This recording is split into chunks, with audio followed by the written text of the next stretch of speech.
Welcome to Liberty Today, the show that asks the question, do you like Coca-Cola? How about if a bottle cost $41,000? Author Nathan Jovic discusses the netherworld of government fraud and abuse. Gordon looks at the problem of free stuff. And Randazzo answers the governor's call to action. All this and more on today's Liberty Today. So, Ed, you enjoying your Coke?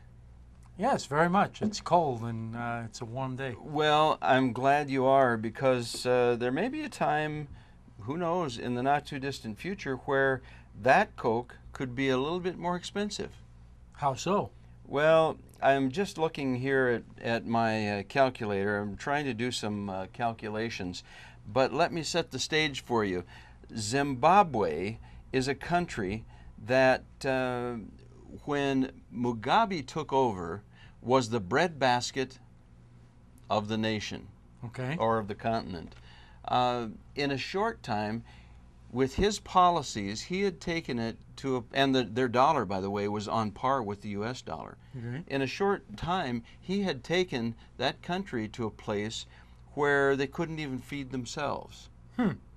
Sound like any country we know? Well, it could be.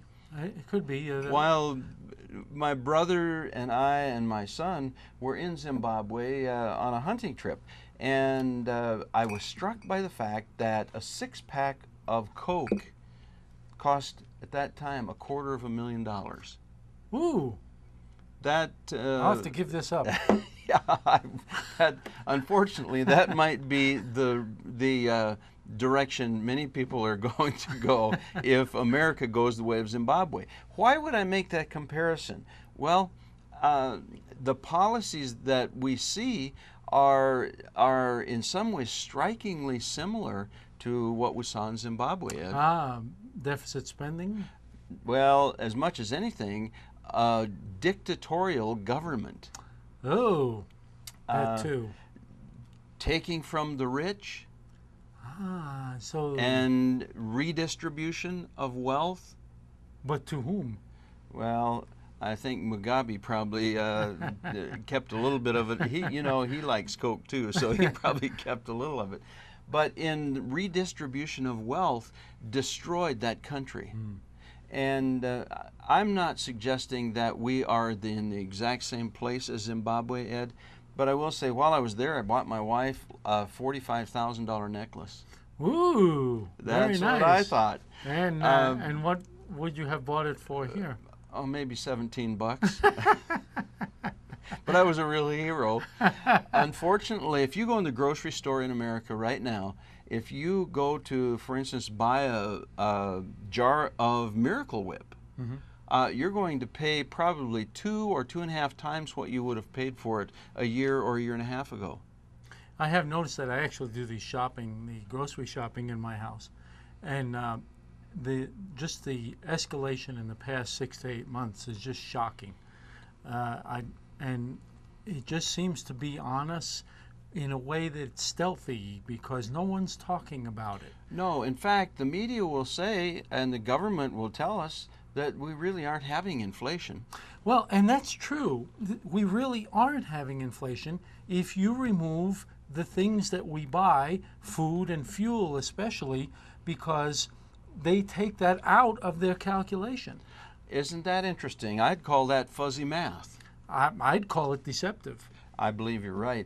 And, it's not just with food statistics or inflation statistics that the government juggles the numbers, fixes the books, if you will. They do it with unemployment as well. Yes, they do. Now, if you are part-time, or if you got discouraged and quit looking for a job, they just conveniently remove you from the statistics. Because it's defined as you're not actively seeking a job. Well, and why would you if there isn't a good one? And why would you if you're being supported by the others who do have a yeah, job? I think statistics I've seen indicate that about half of America is on food stamps right now. Wow. Wait until Coke gets to be $250,000 a six-pack and see how many people are on food assistance. Would it affect 7-Up too? No, I think that's inflation-proof.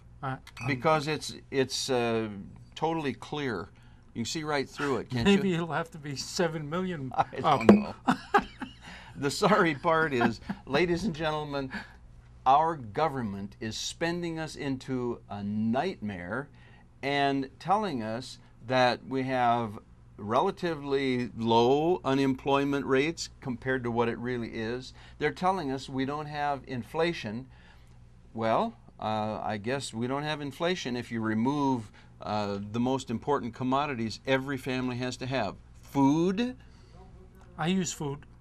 I do too. I use fuel also. Have you seen me in a bathing suit? You wouldn't have to. You know, the reality is that this government is going the wrong direction. And we are going the way of Zimbabwe. We're taking from the, quote, rich. And guess who's rich? That's you and me. And we aren't, we didn't grow up thinking we were wealthy. No. We work hard for what we have, and by normal standards, we wouldn't be considered wealthy. But wealthy means you still have some money left, and the government is coming to get it.